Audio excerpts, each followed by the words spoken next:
You are standing in the battery aisle of an auto parts store on a Thursday morning. Not because you had to be there. You have people who handle this. But your site manager sent a photo of a dead cell on one of the haul trucks, and you were already out, so you stopped. You are holding a heavy black battery in one hand and your phone in the other, checking the cold cranking amps rating against the engine spec. That is exactly when the notification comes in. Subject line, Q2 portfolio summary, final. You almost put the phone back in your pocket. Sarah sends these every quarter. They are thorough, completely unexciting, and always formatted in the same 12-point font she has used for 15 years. You usually read them on Sunday morning with coffee.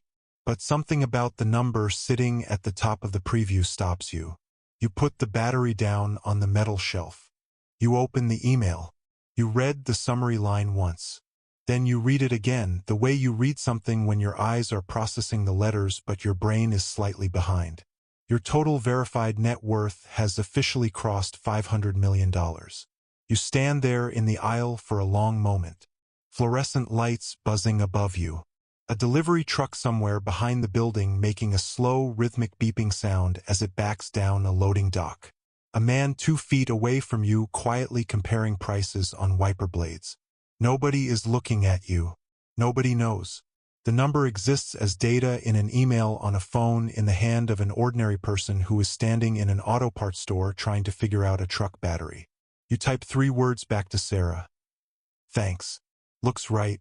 Then you pick the battery up, walk to the register, pay cash, decline the extended warranty, and walk out.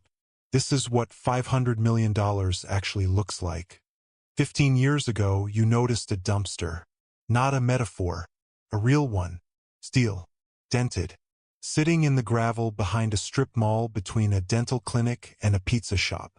You happen to be walking past on a Tuesday afternoon between the end of your shift and the parking garage elevator. Both businesses were fighting over space in a single overflowing bin, and instead of looking away the way every other person walking past did, you stopped. You asked yourself one question. Who owns that box and how do they get paid? It took 40 minutes of digging through public property records to find out. 40 minutes longer than any ordinary person would have spent on it. What you found was just a name. A small independent waste operator running maybe 8 roll-off containers for local construction sites and strip mall accounts. He was clearing somewhere between $300 and $600 a week per box, depending on local dump fees and tonnage. Not glamorous. Not interesting. Just a number sitting on a screen in a quiet apartment. But you ran the math, and the math did something permanent to your thinking. 1 container in a solid commercial spot clears roughly $400 a month after landfill fees. 5 containers, $2,000. 10, $4,000.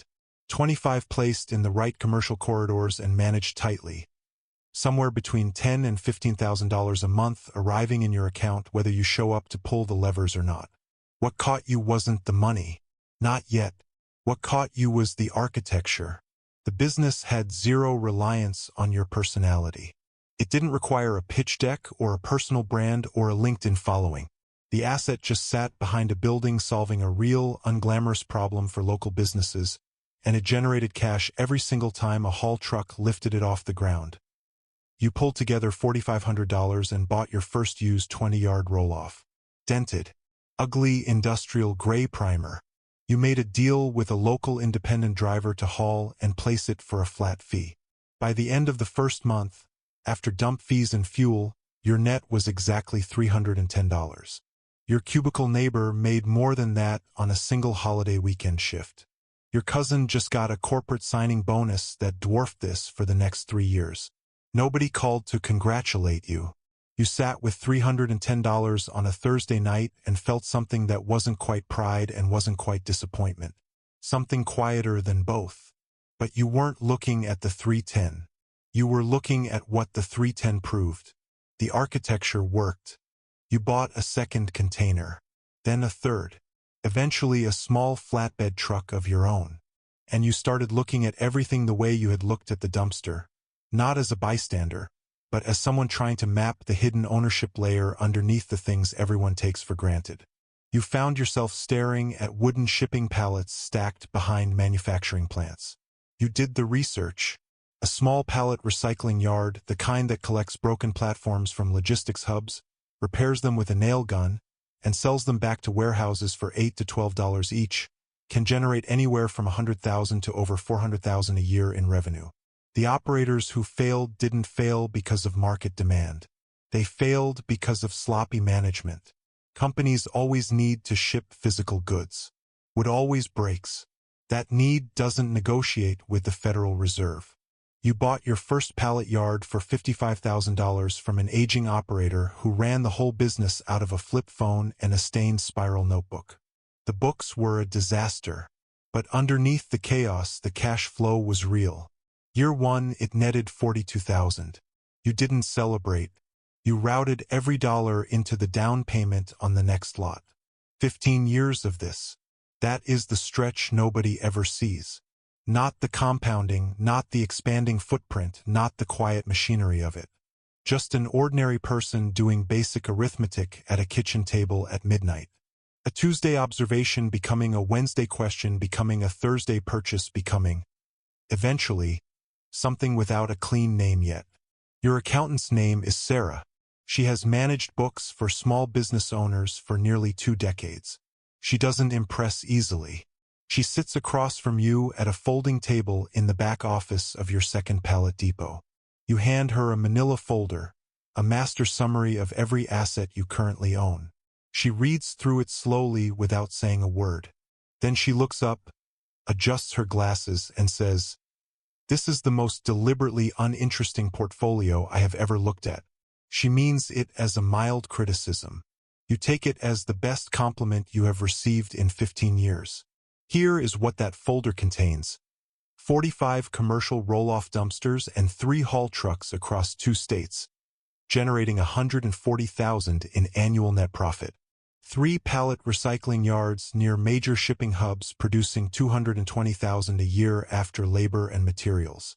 2 commercial truck parking lots acquired through county tax auctions where almost nobody else showed up, bought with cash, leased on monthly contracts to truck drivers who need somewhere safe to park overnight, generating $78,000 a year with virtually zero overhead. A regional portable toilet rental company, 180 units serviced weekly at construction sites, festivals, and agricultural fields, with annual revenue just over $1.2 million, because the margins are thick and the service is legally mandated on every job site in the country. No tech startup. No flashy brand. No venture funding. Just a quiet, boring collection of ugly assets solving foundational human problems that generate cash every single month whether you are watching them or not. Sarah closes the folder. She asks if you ever think about pivoting into something with more aggressive growth potential. Tech play, maybe. High-end real estate development. Something with upside people can actually talk about at dinner parties. You tell her no. She nods like she expected that answer but doesn't fully understand the reasoning behind it. What she doesn't see, what almost nobody sees, is the logic underneath the boredom. Every single asset in that folder shares one characteristic. It serves a structural need that cannot be optimized away by a software application. Not in a recession, not when interest rates spike, not when some new AI platform disrupts the way people shop or communicate. Buildings still generate waste. Goods still ship on physical platforms. Truck drivers still need somewhere to park. There is no digital disruption coming for a wooden pallet.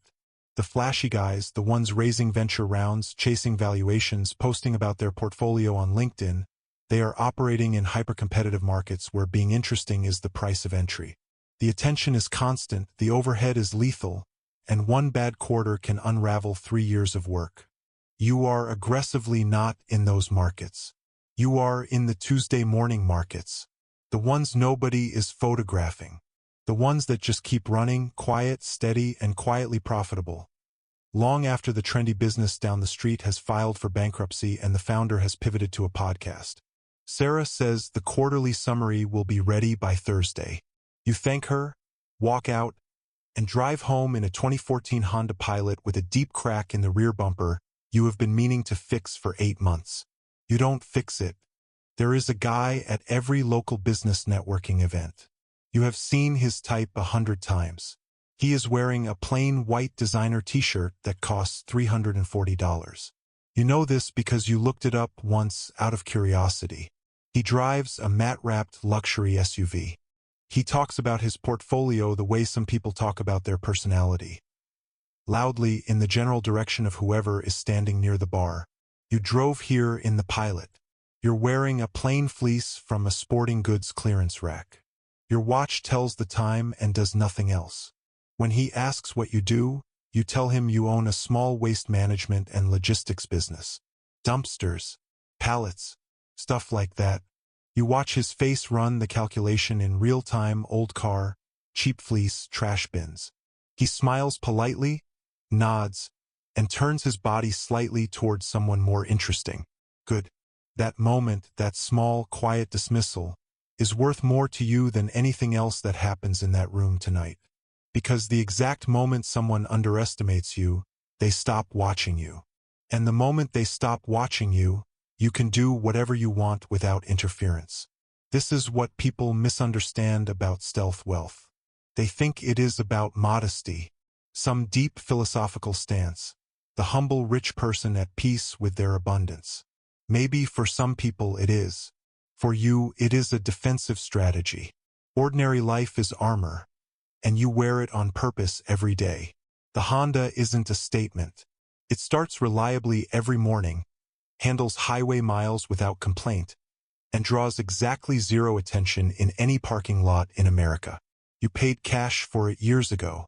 Every dollar not going toward a car payment goes directly into an asset that compounds. That is just math. It is not complicated. It is just deeply unpopular. Your house is a simple 3-bedroom colonial in a quiet suburb. The mortgage has been paid off for years. The neighbors think you are a small business owner who does okay for himself. They are not wrong. They are just missing several commas and zeros. You never correct them. Your best friend since college is named David. He played pickup basketball with you every Sunday for years.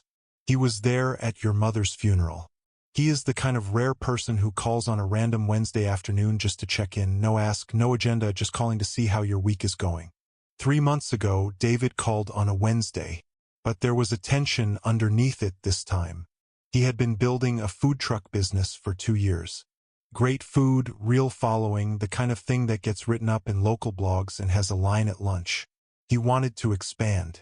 He had found a permanent location, a busy corner near downtown, good foot traffic, the right lease terms on paper. The numbers made sense. The opportunity was real. He needed $85,000. You could have wired it before the phone call ended. You could have sent it from your banking app sitting in the gravel lot of a pallet yard without feeling it, without it registering as anything except a transaction. $85,000 to your current balance sheet is a fraction of a single month's passive income across the portfolio. But you didn't send it. You sat with the phone against your ear and felt the full, suffocating weight of knowing exactly what you could do and choosing not to do it. That feeling doesn't have a clean name. It isn't guilt and it isn't selfishness. It is the specific loneliness of understanding a situation more clearly than the person you love who is currently living inside of it. Because here is what you have learned slowly, and at real personal cost. Money handed to someone who isn't structurally ready for it doesn't solve their underlying problem. It accelerates whatever operational flaws are already there. If the cash flow management is loose, the capital makes it looser. If the owner doesn't yet understand the brutal difference between top-line revenue and actual net margin, or the way a commercial lease can quietly strangle a business that looks healthy from the outside, then the money just buys them a faster, more expensive version of the same lesson they were going to learn anyway. And then the money is gone. And very often, so is the friendship. So instead of writing a check, you asked David if you could come over Saturday morning. You sat at his kitchen table with a yellow legal pad and went through his operating numbers for 3 hours. You found 2 line items in his supply chain quietly bleeding him. You asked hard questions about the lease, the rent escalation clauses, the personal guarantee, what happens in month 18 if foot traffic comes in 30% below projection. He didn't know the answers to half of them. Not because he wasn't smart, because nobody had ever forced him to think about the structural architecture before. You came back the following Saturday, and the Saturday after that. By the fourth weekend, David had renegotiated 2 vendor contracts, found a local SBA loan program he fully qualified for, and restructured his expansion timeline in a way that didn't require outside equity at all. He secured $60,000 through the SBA program and a small business grant through the city. He signed the lease 6 weeks later. He called you the night he got the keys. He was crying a little, the way people do when something they have bled for finally arrives. He said he couldn't have done it without you. You didn't tell him what you could have wired. You will probably never tell him. Not out of modesty, just a deep understanding of what the story needed to be. His story, built entirely from his decisions, owned by him in a way that a passive check from your account never could have made possible. But there are rooms inside your life nobody gets to walk into. That is the part of wealth that doesn't get easier with time. Not the secrecy, you made peace with that long ago. It is the specific weight of watching someone you love work through a problem you could remove in 60 seconds, and knowing with absolute certainty that removing it would be wrong. Knowing it fully, and sitting across a kitchen table with it for 4 Saturdays in a row. The armor holds. The portfolio runs quiet. The accounts grow. Nobody watches. Nobody asks. But nobody sees it either. And some nights, that is a very different kind of cost. The number on Sarah's email was 500 million. You stood in that aisle for a long moment. Fluorescent lights. The smell of industrial chemicals and rubber. A man 2 feet away comparing wiper blades. You always assumed it would feel different. You thought there would be a seam, a clear before and after, something you could feel the shift between. Some quiet ceremony the universe provides when a number that large finally lands. There is no seam. There is just the aisle, the delivery truck reversing somewhere behind the building, Sarah's email, and the steady, unbroken hum of an ordinary life that has not changed because a number on a spreadsheet changed. 15 years ago, you sat with $310 on a Thursday night and felt something that had no clean name. Not pride, not disappointment, something quieter and heavier than both. A strange, private satisfaction that the architecture had worked exactly the way you built it to work. Standing in the battery aisle with $500 million in accounts nobody at that store knows about. It is the exact same feeling. Completely identical, just with a few more commas trailing behind it. And maybe that is the whole point. Maybe the feeling was never about the final number. It was always about the proof of concept. The quiet internal confirmation that a system runs the way you designed it to run. Without drama, without applause, without a single person in an auto parts store having any idea who you are or what is sitting in your accounts. You pick the battery back up. You walk to the register. You pay. You decline the extended warranty.